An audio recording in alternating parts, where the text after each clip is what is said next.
It's true. People communicate differently. They express themselves in different ways and interpret others using various perceptual strategies, which can sometimes cause more confusion than understanding.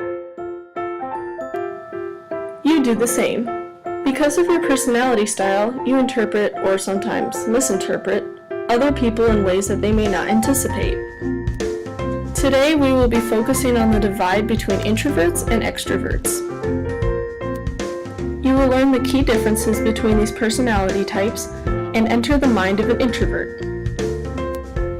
This video will also include a guide for extroverts to consider when interacting with more reserved counterparts. But first, let's consider the fundamentals of these personality types. Much theory has been developed on interpersonal communication, and most of it is centered on understanding the personality style of the person with whom you need to communicate.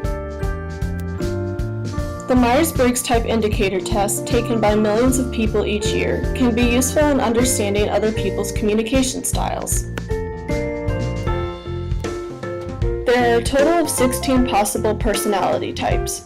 I am an INFJ, which stands for introverted, intuitive, feeling, and judging. You'll notice that the first characteristic determined by this test divides people into the categories of introversion and extroversion.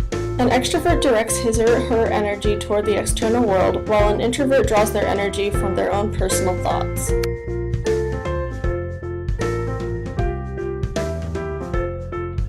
It's important to remember that introversion is different from being shy. Shyness is rooted in social anxiety, while introversion is more about how you respond to stimulation, including social stimulation. Extroverts crave additional amounts of stimulation, whereas introverts feel most alive in quiet, reserved environments. Not all of the time, but a lot of the time. I am an introvert living in an extrovert's world. I've created a few guidelines, commandments if you will, to help extroverts improve their future interactions with us introverts. We introverts could spend hours alone and not get bored, because being alone means that we get to do what we do best, tune into our inner world. We can finally relax and do things our way. Alone time allows us to concentrate without interruptions. We can hear our own inner voice and pay attention to our own feelings, not someone else's. Being alone is like freedom. Introverts rely more on long-term memory than short-term memory, whereas extroverts use short-term memory more. It takes us longer to retrieve the specific words that we want to use, which is why we're often quiet.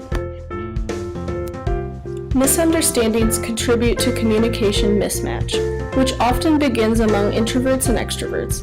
This may be due to a lack of understanding of each other's preferences. Hopefully this video enlightened you on how personality differences affect communication and helps you through any future miscommunication that you may have with people of the opposing personality. Created using Powtoon.